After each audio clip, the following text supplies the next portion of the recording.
Acorda. Acorda, filha. Quer laranja?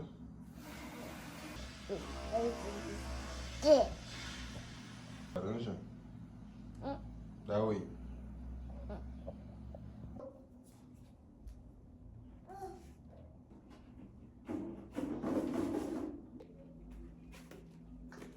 Vamos trocar a fralda? Cadê?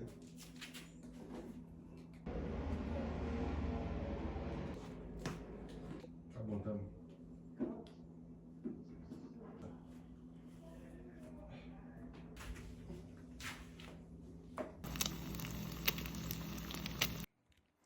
Quelque part, j'ai toujours su que ça allait être une fille. J'ai même dit à sa maman, bien avant qu'on fasse le test de sexe, ou bien comment on dit, l'échographie de sexe, que ça allait être une fille. Et je pense que je me basais un peu sur la loi du karma qui disait que le mal que tu as fait aux autres, on va te le retourner. Au fond de moi, je sentais que c'était ça. Une des premières raisons pourquoi je pensais que c'était une fille. Je pensais que tous les cœurs que j'ai eu à briser auparavant, où j'avais une certaine de ces lois-là dans ma tête qui disait qu'un homme qui s'est comporté en vagabond tout au long de sa vie, finalement, son premier enfant sera une fille pour qu'on peut-être fasse subir à sa fille tout ce qu'il a fait subir aux autres. C'est vrai que c'est un peu dramatique, mais c'est comme ça que je le pensais. Et quand elle est venue fille, je me suis dit, waouh, est-ce que c'est vraiment vrai? Mais secondo, j'avais vraiment envie d'avoir un enfant fille parce que je me disais qu'avoir un enfant garçon, ce serait beaucoup plus compliqué vu tout le tralala et puis tout le travail qu'il y a à faire pour qu'un homme devienne vraiment un homme. Je me demande même comment mon daron, il a pu gérer deux garçons parce que moi, je suis l'aîné de ma famille. Et ma fille et mon frère aussi, et il y a une Benjamin. Mais je me disais que ce serait mieux que ce soit une fille. Mais maintenant, je me demande toujours comment je peux faire pour lui passer le maximum de sagesse. Parce que connaissance, non, mais sagesse, oui. Et je me demande comment je peux faire pour qu'elle puisse m'écouter. Parce que c'est là la plus grande de mes craintes. Prends, tiens, pègue. L'arrange. Quelle arrange? Elle a dedans seulement. Ça, c'est l'une des beautés du côté enfantin. Je pense que c'est pour ça que Jésus disait, ça c'est une parenthèse, heureux les enfants car le royaume des cieux est à eux. Tout. Je pense qu'il parlait plus du cœur des enfants. Parce que les enfants sont insoucieux. Peu importe ce que moi je traverse, elle sait qu'elle aura à manger, tu vois. Mais pour revenir au fait de comment je vais le l'éduquer, je pense vraiment que ça dépendra premièrement d'elle, si elle veut se faire éduquer par moi. Et c'est pour ça que je prie beaucoup Dieu pour qu'elle puisse prêter oreille à ce qu'on lui enseigne à la maison premièrement et qu'elle puisse faire le tri à ce qu'elle reçoive dehors. Mais quand je pense comme ça, je me dis, mais est-ce que ce que nous, on va lui enseigner à la maison, c'est vraiment ce qui est la bonne chose? Tu vois, il faudrait que nous-mêmes, en tant que parents, on pense déjà à ce que nous, on veut transmettre et on pense à la crédibilité de cet enseignement-là qu'on est en train de vouloir passer. Est-ce que c'est vraiment crédible? Est-ce que cet enseignement-là peut servir à amener quelqu'un à vivre sa vie pleinement? Parce qu'il y a beaucoup de parents, je pense, qui éduquent au lieu, je pense, à mon avis, d'entraîner les enfants. Parce que éduquer, c'est juste montrer le côté éthique et moral de la chose. Genre, on ne fait pas ci, ne fais pas ça, on ne fait pas ci, on ne fait pas ça, on ne fait pas ci, on ne fait pas ça. Mais qu'est-ce qu'on fait pour avoir tel résultat? Je me rappelle, un jour, j'ai demandé à mon daron, dans une conversation comme ça, comment devient-on riche? Parce que j'avais lu un livre, Père riche, Père pauvre. J'étais totalement truc là. Je me disais, ah non, mon daron, il était pauvre, il ne m'a pas enseigné les bons trucs. Je vais lui demander quelque chose pour le prendre par surprise. Et puis j'ai dit, papa, comment on devient riche? Il m'a dit, ah, je te reviens.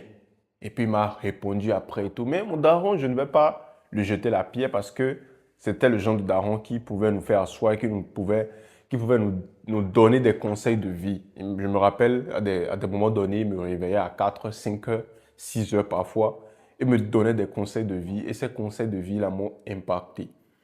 Mais je me demande, maintenant que c'est mon tour, et maintenant que c'est une fille, est-ce que la méthode diffère? Parce qu'il y a des choses que je trouve que c'est propre au féminin. Déjà, par la création, je me rends compte que sa maman sait beaucoup plus de choses par rapport au côté féminin ou à l'aspect féminin de la chose. Même dans comment l'habiller ou bien dans comment la présenter au monde, dans comment la mener dans les endroits où moi je vais. Parce que moi j'aime sortir avec elle. Tac, tac, pega la laranja. Ah, girafa. Girafa. Pega a laranja, filha. Laranja gostoso. Ah, pega a laranja. Ah, ça aussi c'est un autre problème qu'elle a. Elle n'aime pas manger. Je pense qu'elle a une sélectivité alimentaire. Mais vraiment, c'est délicat ce sujet-là. Et c'est un sujet qui me tient à cœur et c'est un sujet qui me préoccupe. Parce que si ça avait que c'est héréditaire, moi j'ai été vraiment un enfant têtu. Moi j'ai été vraiment ce qu'on appelle le stonebone. J'ai été vraiment têtu avec mes parents. C'était beaucoup de discussions, beaucoup de disputes. Mais je me rends compte que j'ai beaucoup pris par des expériences et j'ai eu des mentors en dehors de la maison. Et c'est pour ça que souvent, moi, j'ai l'habitude de prier pour ma fille. Et dans les prières que je fais pour elle, je prie pour qu'elle rencontre ce genre de mentors-là qui vont quand même lui montrer le bon chemin et qui vont l'aider sur le chemin qu'elle a à tracer dans cette vie. Parce que tu peux rencontrer des gens qui vont te détourner du droit chemin. Ça, c'est évident. Il y a des gens que tu peux rencontrer qui vont t'amener sur le chemin qui te tient et qui vont te parfaire sur ce chemin-là. Mais il y a d'autres qui vont totalement t'égarer du chemin-là. Et c'est ce que je ne veux pas pour elle. Ce que je veux pour elle, c'est qu'elle développe premièrement une foi au-dessus de tout. Une foi, une confiance en la vie. J'étais en train de lire un livre de Albert Camus et je voyais qu'il y avait beaucoup de gens qui, par une compréhension absurde de la vie, qui se disaient que la vie n'en vaut pas la peine d'être vécue. Mais moi, je pense que malgré la difficulté et malgré les choses qu'on vit dans la vie, la vie vaut la peine d'être vécue. Et c'est ce que je veux lui passer en fait. Premièrement, cette foi-là, pour affronter les difficultés, savoir que tout est une question de phase. Et après ça, la sagesse pour pouvoir décider dans ces moments-là. Parce que la sagesse, c'est ce qui te donne tout. Oui, oui, oui, oui. Oh, oui. Senta aqui. Pega a laranja. Laranja. Pega. Laranja do papai. Non? Donc, elle laranja. Elle me dit même non.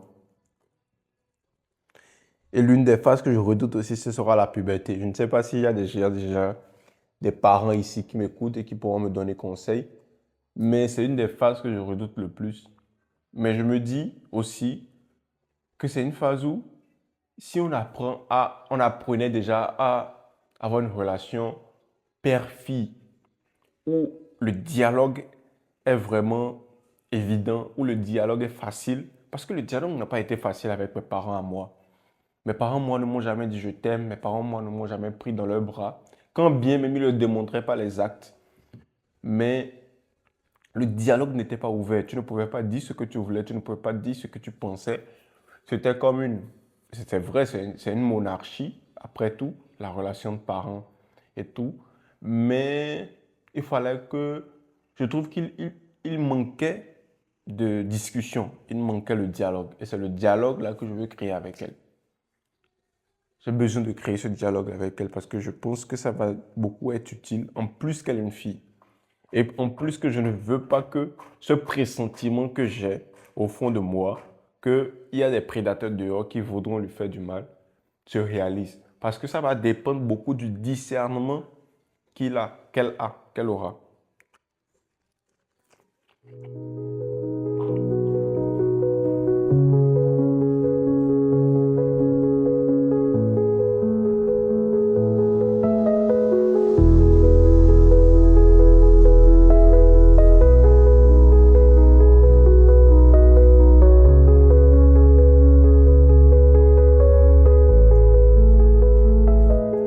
la grâce de Dieu, je ne suis pas tant pris par le travail, donc on arrive à passer beaucoup de temps ensemble. Je me dis que c'est un cadeau du ciel, parce qu'il y a beaucoup de parents qui veulent ça, mais qui n'ont pas ça. Mais avoir ça aussi, ça a son prix. Ça a son prix, parce que ça revient à dédier une partie de mon temps à elle et à ne pas pouvoir me consacrer à des choses aussi qui ne sont pas des moins importantes, pardon. Mais je me dis toujours que ça peut payer. Je pense que c'est comme ça que tous les parents ont l'habitude de penser. On pense au long terme, on se dit que bon, tous les efforts, tous les sacrifices, et Dieu sait qu'il y a des sacrifices, tous les sacrifices qu'on fait actuellement, ça va payer à un moment donné.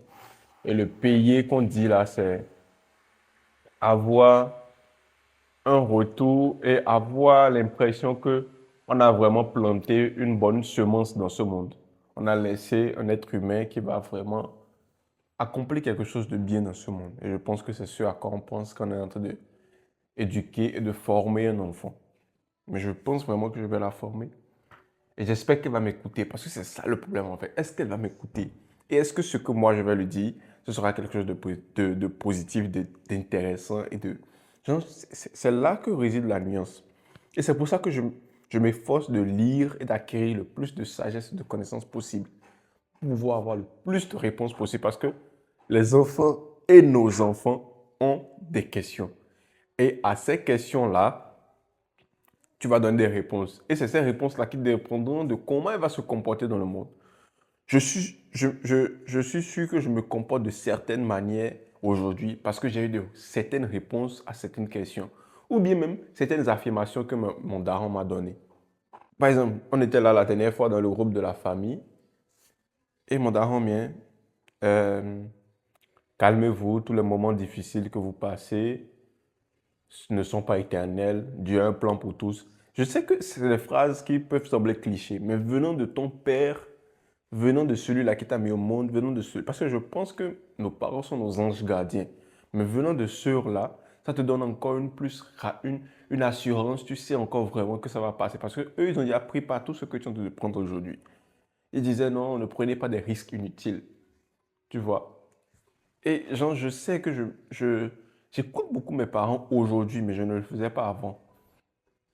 Et ça s'explique aussi par la science. Ouais, c'est vrai, notre cortex préfrontal se développe beaucoup plus avec l'âge et tout. Mais j'aimerais bien qu'elle m'écoute. Hein? Bah, qu'elle pense?